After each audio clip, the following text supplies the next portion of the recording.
Yeah, let's do it. That's great. Thank you guys for joining us again. The weekly chats are really turning into some good times for us to learn from each other, and I appreciate you taking the time to be with us.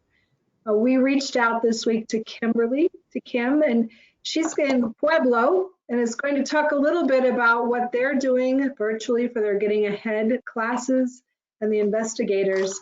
You know, we've heard over the last few weeks where other communities have gone virtual, and we like sharing how that's working and what's going on. But Kim, if you'd like to just take a few minutes at the beginning, talk about what's happening there. We'd love to hear about what's going on in Pueblo. Sure, thank you, Lynn. When we first had to start this, we already had classes going. And so we were, we already had that rapport going, and we were able to shift over we use Zoom, and it's working really well for us. It was a learning curve for me too, because I'm learning to share screens and things like that. But we also started a brand new class that were just DHS recipients.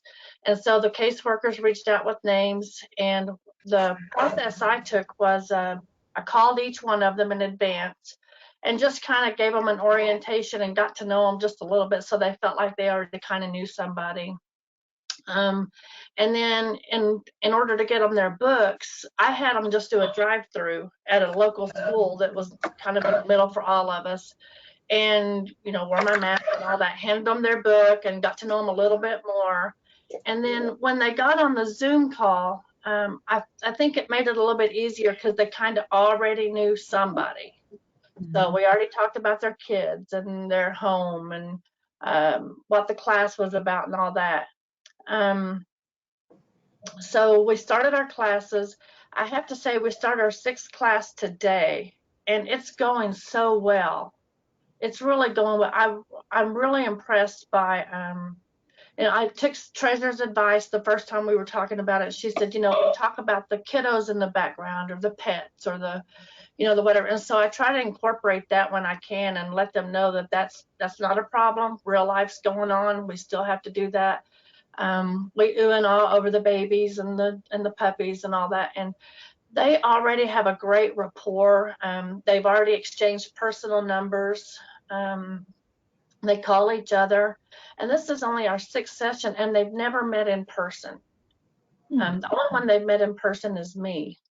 And then also Tuesday and Thursday night, because those are the days of our classes, since we're not able to provide them their meal that day, and a way to get them their gift card, we have them drive through that same school, and it's just like a drive-through. We stand out there with our masks and gloves on, and we hand it to them in their car. They never get out, and they go on. I think it was real important for me to build a rapport with them myself, and let them get to know me personally, and then it was easier to build with the class. I even had one lady, I really want to share this because she was really hesitant on joining the class. She did not want to be on the computer. She did not want people to see her. She doesn't read well. She has high anxiety. Her caseworker even said, don't call on her to read or she'll flip out. Okay. So I made sure I promised everyone I will not call on you. This is voluntary. Nobody's being forced to do anything. Last week, she not only volunteered to read, she read several paragraphs, and she's one of the very best people that share and participate. So this class is just, I'm loving watching the growth in just 6 sessions. 5 sessions. Kim, how many do you have? I have 9. We started out with 11. 2 of the people are going to go ahead and start our next class May 5th. The timing just was kind of difficult for them, but I have 9 participants, and they all, I've had a couple that had to miss, but they keep a great contact with me, and they hate to miss. I mean, even though we're only on Zoom, it's not as good as real life. I'd rather, we like our hugs and all that, but I would say under the circumstances, it's doing okay.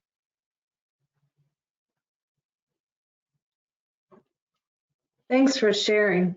You know, we've had a number of calls and people wondering how it was working with Zoom or other online. So it's great. And I love the story about the woman who's got enough confidence now that she's really participating. I was so happy. I made sure there's 2 of them. I made sure I don't ask anybody in particular to share or read. I asked for volunteers.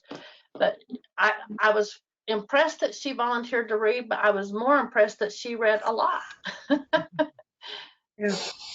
What module are you in? I am finishing 3 today. Okay, wow. Does it move along as fast as a group that's together, or does it take longer? This is my first Getting Ahead class. I normally do financial literacy. I've done 2 financial literacies. So I'm trying to follow your guidelines in the facilitator guide. The first couple of classes, I felt like we're lagging a little short because it takes a little while for everybody to figure out how to get on Zoom. Some are on telephones, some are on computers. Learning how to use the mute and the video buttons, and I took Treasurer's advice again and just took a little extra time commenting on the pictures in the background or the kids, or just letting everybody share a little extra about themselves if they chose to, so that we could all get to know them and they could get more comfortable with each other. And I think that really helped a lot. So now everybody, knows when baby Sophie starts crying or wants mama's attention, everybody oohs and ahs over baby Sophie, and just things like that. It makes it personal where we can't be in person. Well, that's really reassuring. I love to hear that. Are they living, Pueblo is not, there's a lot of rural space around there. Do people kind of spread out, or are they all coming from the town, or what? Most of them are pretty local. I haven't had to go out too far. Some of our people that are in our DHS don't have transportation, so like I'll deliver their food and their gift card that night, things like that. But most of them are within our school districts, close by. So how do you go about making a mental model of poverty? I had them draw it with me, and then we all share what we drew. So what I've done, and I'm open to any suggestions anybody has, because we're all being flexible and figuring this out. But since I can't draw it on a flip chart, I just asked them to draw it with me. And then we all, as we have things that we want to write on it, we all write the same thing. Oh, I see. And then like today we'll do the mental model of middle class. And, I'm following your facilitator guide. Thank you so much for that. And so, I have them keep all their papers together so we can pull the mental model of poverty back out and things like that. And so where I can't do it on a flip chart or on a board, we just all have to have our own copy. Have you used the whiteboard on Zoom? Because they do have one. No, I just learned how to share my screen. So Okay. They have a couple of things that, and I know that I'm learning too. And you can share your screen. And so like on one of the modules, and I'm trying to think of which one it was. It was the one with building social capital and identifying the family, and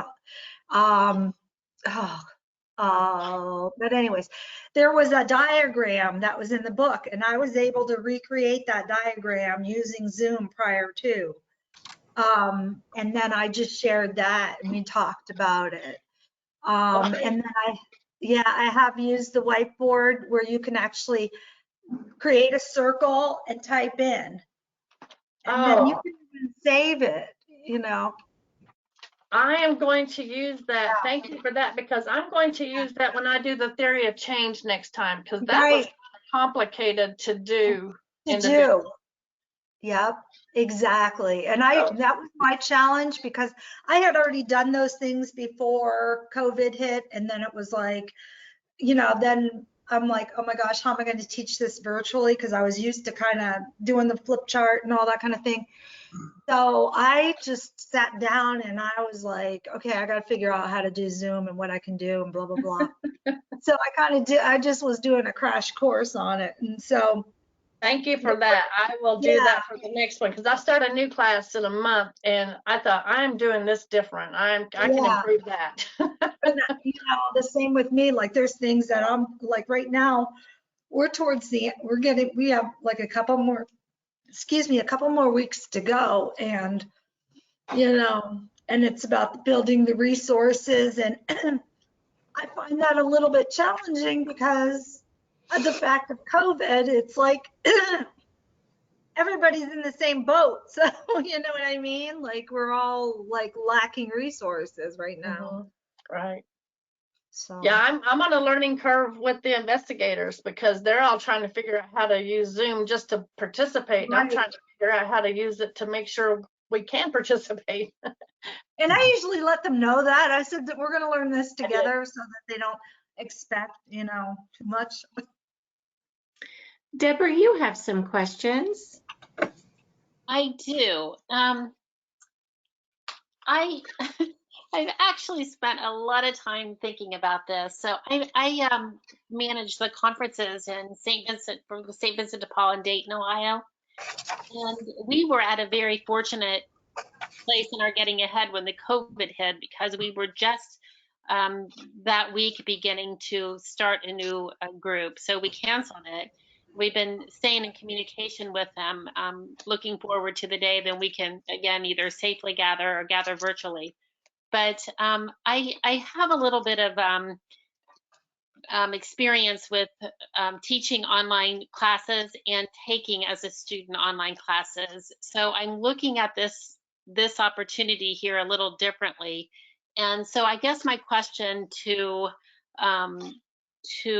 you is AHA Process thinking about putting together kind of like doing a virtual facilitator's guide, essentially, for lack of a better term, that would give us kind of like a framework as you do with the current one for person-to-person groups?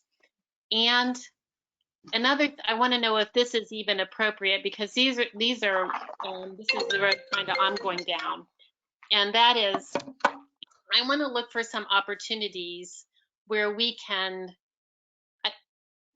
To me, a key point here is to maintain the integrity of the of the facilitation, not get into teacher mode, and maintain facilitating while maintaining the integrity of the investigation.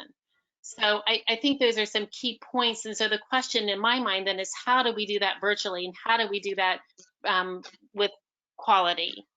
So things that come to my mind are, rather than, at least for Dayton, I'm thinking maybe less time in Zoom and less time with face-to-face interaction, and more time maybe out, maybe working in groups of 2 or 3 with the facilitators and coming together to share the results of their investigation, kind of on the order of a flipped classroom, if you're familiar with that concept. So there's more out done investigating among their peers and then coming together to share. And then, as was just mentioned, like the interactive whiteboard, and there's the Zoom one, and there are other tools kind of like that online classes use. So this is kind of the road I'm going down, but I'm not sure if it's a good one, or if you approve, or what are your thoughts on those ideas? Well, I'll be happy to comment on this, and then Ruth and Lincoln come in too. So 2 or 3 things. I appreciate the ingenuity of like meeting with them personally in 2s or 3s. Did I get that right? Is that what you had in mind? Well, no, then, I'm thinking about the investigators, that they can link up by FaceTime or virtual, still trying to respect social distancing. And I'm glad you kind of said that, because one thing I failed to mention, of course, we won't be gathering and sharing meals and that kind of thing, but maybe even a hybrid, in addition to the Zoom, in a large room where we could be 6 feet apart, maybe coming together periodically, kind of to support the virtual learning. So I think we need to kind of experiment with those things. And I do appreciate your saying that you want to stick with the model, and so you don't slip into teaching. It just happens that we've started a conversation with a group. Can I say the name, Lynn? I think mention where they are. Sure. Right. So we had a long conversation with the folks in Omaha, and they've really gone a long ways with getting ahead virtual. And that's kind of what we're calling it now.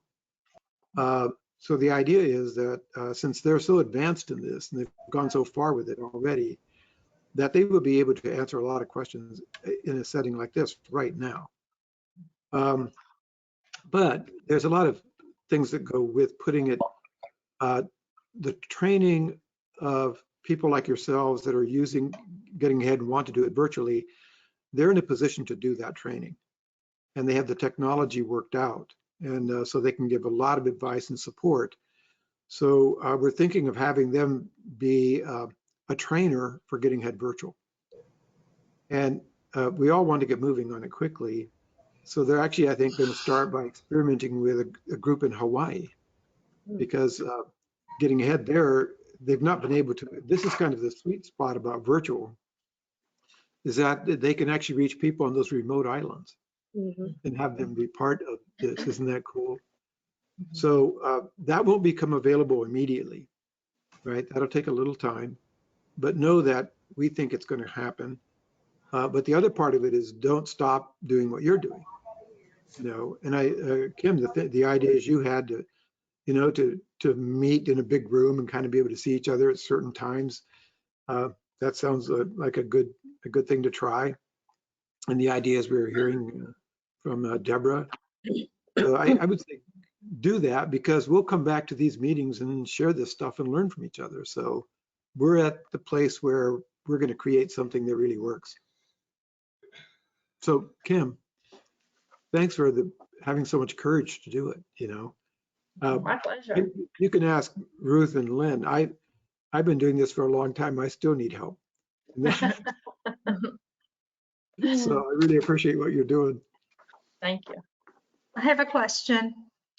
I'm going to be having graduation coming up, and I have been stressing about how to do that at a social distance. Mhm.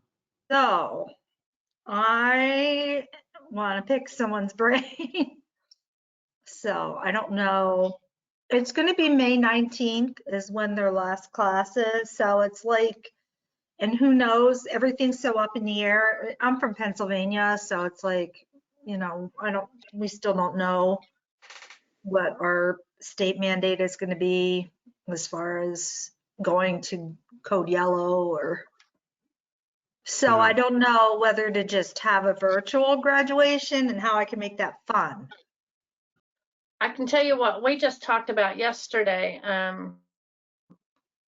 We had our meeting, and we are supposed to graduate our previous Getting Ahead class and financial matters actually week after next.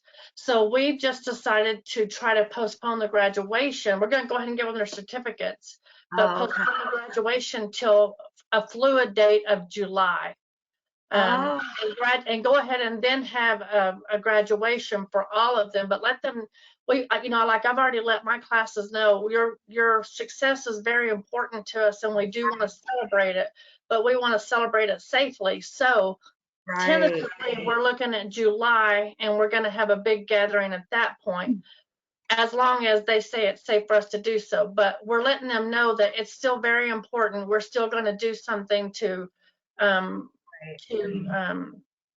honor your success, but we can't do it that week like we had hoped. Okay, that's a good idea. We're still going to be in constant communication with them too, so they won't feel like they're forgotten. And like I said, we are still going to give them their certificates, but we will have a graduation when the governor says it's appropriate. This is Carol.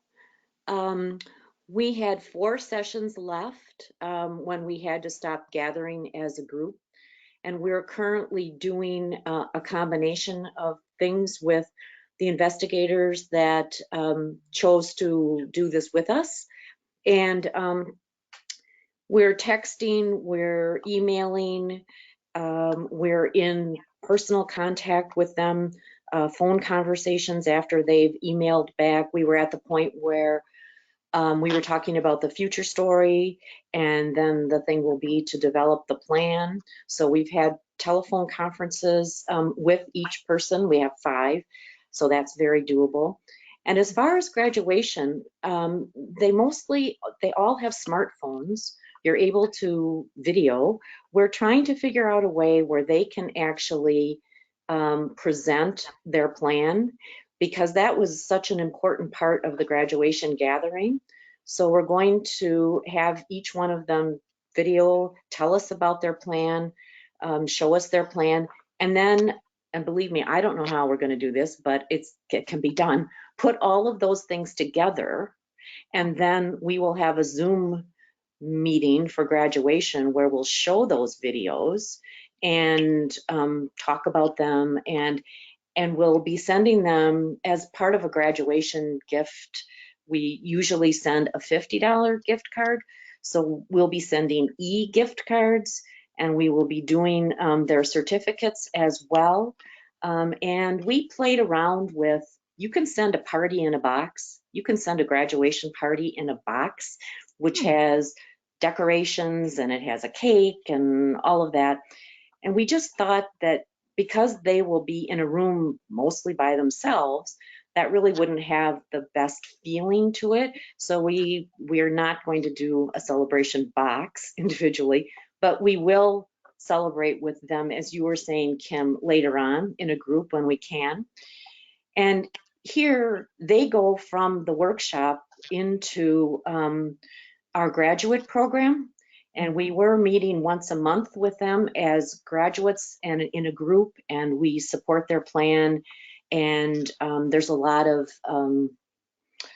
interaction there, which is helpful as they're working through their steps. Instead of that, now we are having a phone conference with each of our graduates who's participating in that plan once a month. So these new graduates will be a part of that, and they'll have contact with us as they're starting to work on their plan. So again, we're in the middle of this, but that's the plan right now. Go ahead. Bobby, I think you had a question, but as we're talking about this too, are the Getting Ahead graduates able to provide some suggestions? Yes, what kind we of did. Feedback? Yeah. We did a kind of a survey of each of the investigators who were in that session that was almost finished, and we asked them what would they think about this? What were their technological capabilities? I mean, what could they do to connect? That sort of thing. We had, I think at the end, we had 10 to whom we asked these questions, and 5 of them said, yes, this would be great. So, yes. And of course, we'll ask them as we go along, so how else could we help you? How else could we make this work for you? Sure.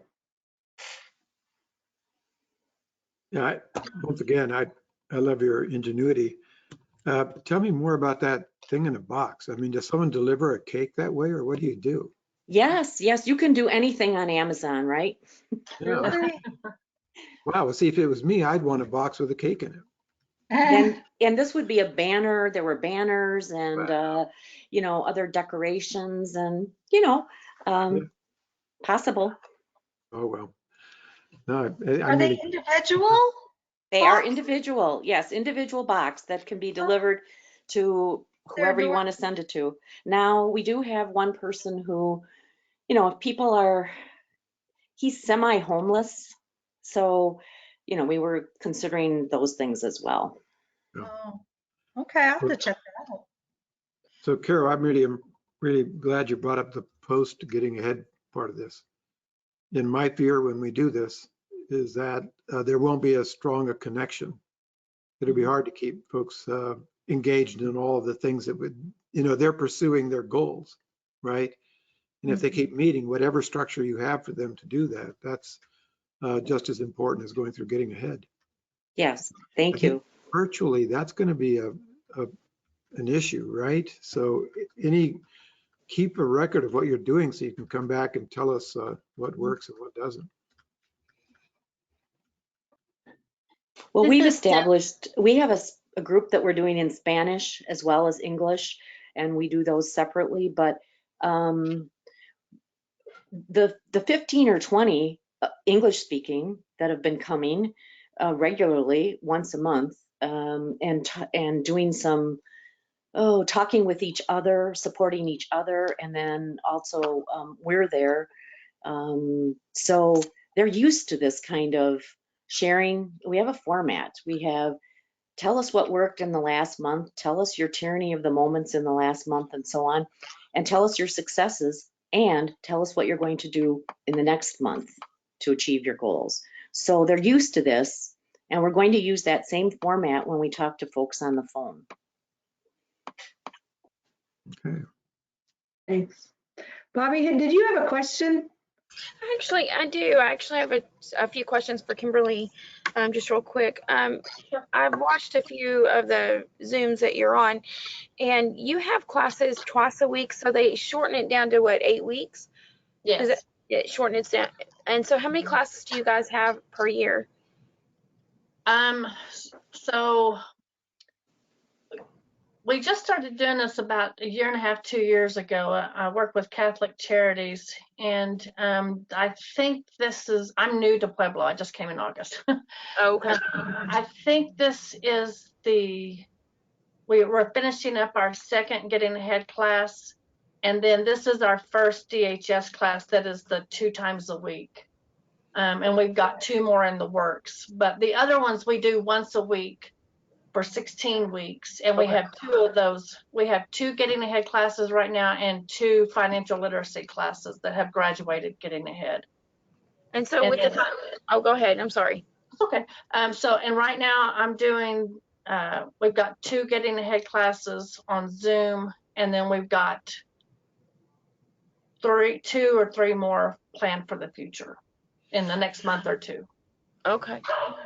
So with the financial literacy, do they get gift cards too? Yes. They do. Okay.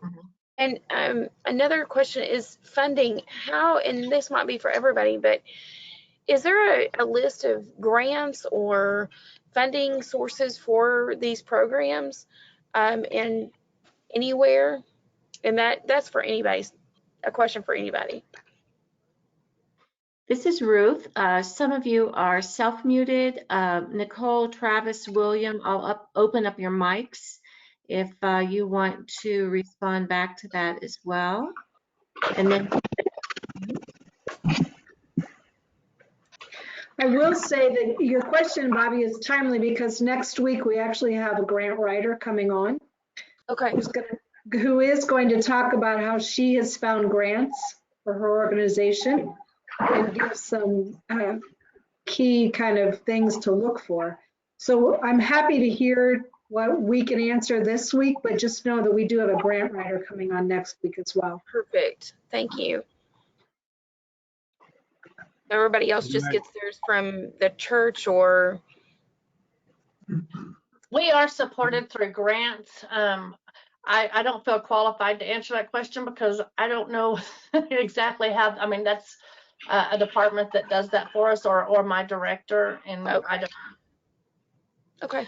Perfect. This is Carol. I have a question for next week about evaluation, because even though we're funded through our St. Vincent de Paul Council, there's still a great and growing interest from our funder for an evaluation, which can say, is this working or not? So I'll be interested next week. I can speak to that. Maybe you already know this. So there have been studies done of Getting Ahead. Are you aware of the one done by Indiana University, for example? I am very much. They really want to know, is this helping people to become more financially stable? Yeah, and are you aware of Charity Tracker? Yes, I am. We did explore that. Well, that's one way, because you can collect ROI, return on investment information using that too. Right. That would answer that question, I think. And unfortunately, we are on, well, fortunately, we're on workshop number 18. And so, you know, we are really remiss in not doing this kind of an evaluation earlier. So again, I'm going to look forward to next week to hearing what the grant person has to say. Sure. That's great. Deborah, what about you? You had another question. I did, thank you. I was just going to chime in. Somebody just mentioned something about the following up with the graduates. So what we've been trying to do in the short term is scramble like everybody else, but we've been using Flocknote to send weekly emails and text messages, and then following up with individual calls for people who need that extra little nudge. But we are going to do a virtual meeting of our graduates the first week in May for the first time. So I'm kind of looking forward to seeing how that goes. Of course, overcoming one of the obstacles, which is, you know, access to the technology. But just back to my other question that I have, I'm just, you know, I'm like probably overly conscientious about making sure we're following the rules. And I want to make sure that we're honoring those practices identified by as best practices by AHA process as we go forward. So is it okay if we experiment with things and in this virtual environment? Are there things that we should do, things that we shouldn't do? You know, I mentioned, you know, maybe a hybrid, or maybe, you know, fewer actual together moments and more pairing of investigators for, you know, discussions, maybe putting together responses to discussion questions, maybe even you know, having some of the reading even recorded by our graduates or something for people who don't want to, you know, sit and do some reading on their own, some of these other type things that we could explore. Are you okay with that, or are there some things you don't want us to do? Well, I think that when you talk about adherence to the model, right? So you're not adding or subtracting anything, any new agendas of any sort, right? And No. and you're facilitating and not teaching. There has to be room for you to kind of play with those ideas. In other words, you're finding ways to engage the group in the conversation, is what it sounded like to me. Yes. And how to get people engaged in this so they take ownership of the learning process and so on. And that's sort of a challenge, and I don't think there's one answer to that right yet. And my guess is that as advanced as the folks in Omaha are, they haven't thought of everything either. So if you want to keep track of what you do and, you know, kind of report on what works and what doesn't, then we'll all benefit from your experimentation. It doesn't sound like you want to add any content or anything like that, so, or subtract any. So the learning process and the sequence would all be intact, I should think. You're good Yes. to try things. Yes. Okay. Thank you for your response. Yeah, sure. Also, what I have done is I created a private Facebook group for us, for the client or the graduates and the mentors, just to kind of keep that relationship going virtually. That, you know, I mean, it works if they have Facebook, but it's a private one. And you can't just, anybody can't join, so it's controlled. But, you know, so far I've been the only one posting, so I haven't gotten a lot of response from my people, but you know, it's nice. I didn't create a Facebook group. I have considered that, but I do have group messages for all of the classes so that they can share ideas, Sure. work on homework together, anything like that. But also anytime I have an announcement of a food drive, or don't forget to come tonight at 5 o'clock, whatever, I can send it to everybody at once. Everybody can see each other's comments. Hey, Natalie, will you pick mine up for me? Sure. You know, those kind of things. So. Oh, okay. Yeah, I just remember that people in poverty are great problem solvers. And if you got a problem or you wonder if something will work, you know, find out from them. You know, if they go, yeah, Facebook's great, you know, then then they're telling you Yeah, some they're in. people are, yeah, and then there's other people that aren't, which, Yeah. you know, okay. Yeah. So if that whole problem was put to the group, they could help brainstorm, right? Right. They might say, we'll teach you how to use it. Okay. Any questions or comments from the rest of you? Please unmute yourself or send a question. This is Deb again. You're probably all tired of hearing from me right now, but another observation that I've been kicking around a lot that I kind of find a little fascinating from a personal growth type standpoint is, you know, we ask our investigators to be a part of a Getting Ahead group and to get out of their comfort zone and do things like learn a new language, the language of middle class. And here we are as investigators putting ourselves right in that position. You know, a lot of us are going to be uncomfortable. We're getting into this, you know, online virtual facilitation, and what does that mean and how do we do it? We don't have directions, and so we're uncomfortable. And then also we're learning a new language. We're learning this language of, you know, a Zoom and what are online whiteboards and, you know, all this other type of thing. So it's really kind of an opportunity for us to identify with our investigators. That's been kind of an interesting thing that I've been kicking around, so I just wanted to share it. It kind of puts us on the same level or playing field, I guess, in some ways. Yes. Jean, thank you for your comment about how this virtual Getting Ahead may help the rural communities. I agree. Yes. We'll keep talking about that. This isn't the only time you'll hear about it. And Dawn, let me read the comment that you have that your Getting Ahead initiative, and Dawn is in Watertown, New York. It's stalled in the wake of the pandemic. You're not feeling encouraged to reach out to some of your local graduates and talk through the idea of offering Getting Ahead virtually. Oh, good. You are. Yeah, every community seems to be in a different space at this point, you know, trying to decide whether they move forward or they already have, or just regrouping. And Dawn, we had some excellent discussions on Getting Ahead and what people are doing virtually a couple weeks ago. So I'm happy to email those links to you. And if anybody else would like those, just please let me know in the chat.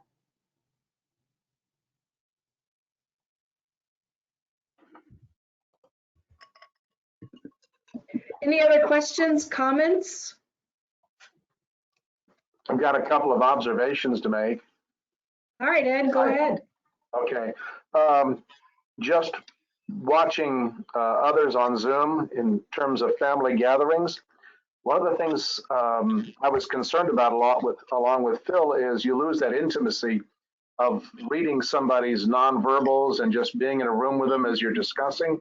But what I've also discovered is that people that have a certain anxiety level are much more secure sitting in their own homes while they're conducting the Zoom. And so, Kimberly, you talked about the lady who you were warned, don't ask her to read, but sitting in her own space, in a place that she felt comfortable with, she allowed herself to just basically relax. And that's one of the things that I've noticed. Secondarily, working with some educators in Charlotte, where I'm at, they've noted that when they get teenagers on a Zoom call, when they're trying to do some educational follow-up with them, the kids will change the background on the Zoom because they don't want people on the Zoom to see where they live or what their living conditions are like. So that's another self-protective measure that some of the investigators can bring in, is you can go down to the left, I forget where it is on the screen, but you can literally put a virtual background behind yourself. So that's all that I wanted to chime in. Your computer has to be able to support that. I've tried it. We did that our group did that Tuesday. They played around with it until they found what they wanted. And one of our investigators put a picture of the background of her backyard because she lives out in the country. It was up, pretty, Yeah. and everybody could enjoy that. And I mean, they had a good time playing with that, and it was really. Some of them felt the same way. They just wanted to cover up their mess of the day, or with the kids and everything. So it's really a good feature. I'm so glad you guys mentioned it because my wife made me clean up my office. Now I'm all a big hoax. You know?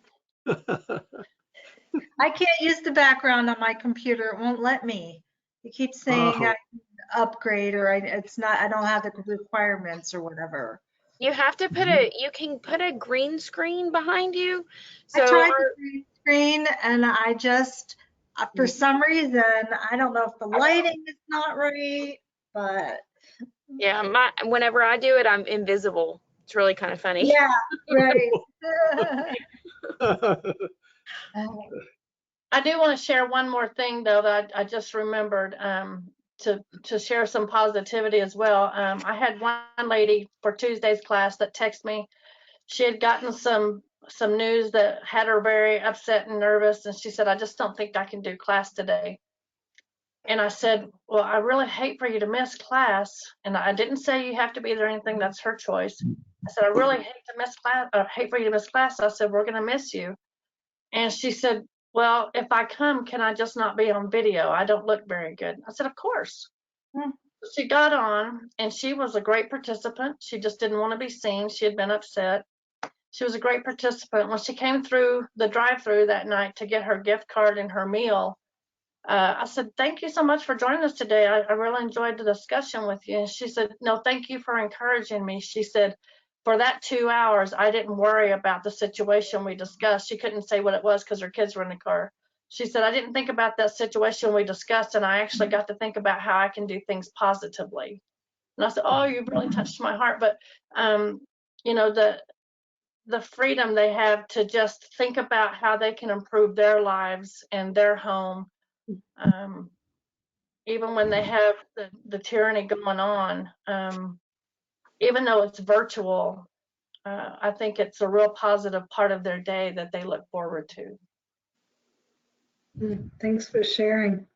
Great. Anyone else? We have a couple more minutes for this week's call. Any last comments, Kim or Phil? Can I push people to go to the surveys? Do what? If they're facilitators, sure, if they receive them. Yeah, so how does everyone get those surveys, Ruth? Through Facebook or? It was posted on Bridges Facebook, and Lynn emailed it to a list of facilitators. Okay. So you might check your emails because we're doing a survey, and Lynn sent out, contacted 1,900 facilitators, right, Lynn? Correct. And we're capturing information about the level of problems that Getting Ahead investigators experience for graduates. And then there's 2 more surveys that are going to go out real soon. And one is, what's happened to your organization? What problems do they face? And then there's one about the community. What problems do they face? And all of these are on a 5-point scale that go from 1, it's a manageable problem, and 5, it's a all-out crisis. And so you get to talk about these different areas of life. And the feedback that we got just from the beginning of the first one with the Getting Ahead grads came up with some really interesting stuff. And I think we're going to learn a lot. And I think it'll help us do some pretty high-level thinking about problem solving when the time comes.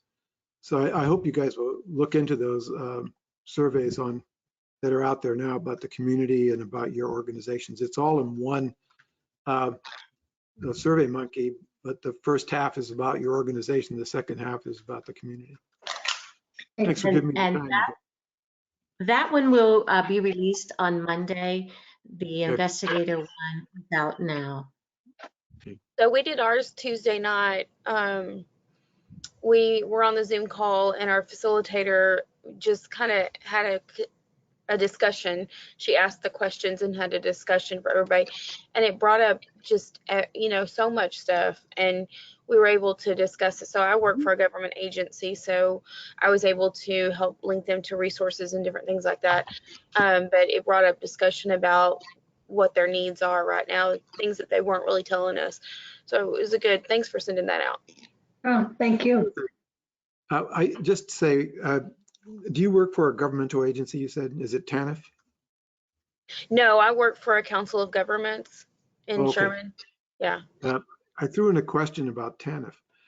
And one of the interesting things that came back is that TANF is the second lowest one for being counted as a problem. In other words, the TANF providers, the organizations doing that, are not a big problem. They are actually one of the least problems that people have. So we got some good news about the organizations that are out there trying to help people. I thought it was interesting. Yeah. Well, thanks, everyone. We share this. We'd like to continue to offer these, and we will on Thursdays. As many people as would like to join, we welcome them. And we'll have different topics every week. Thanks again for being on. Thank you, Kim. I can tell you're a really great Thanks, Kimberly. facilitator.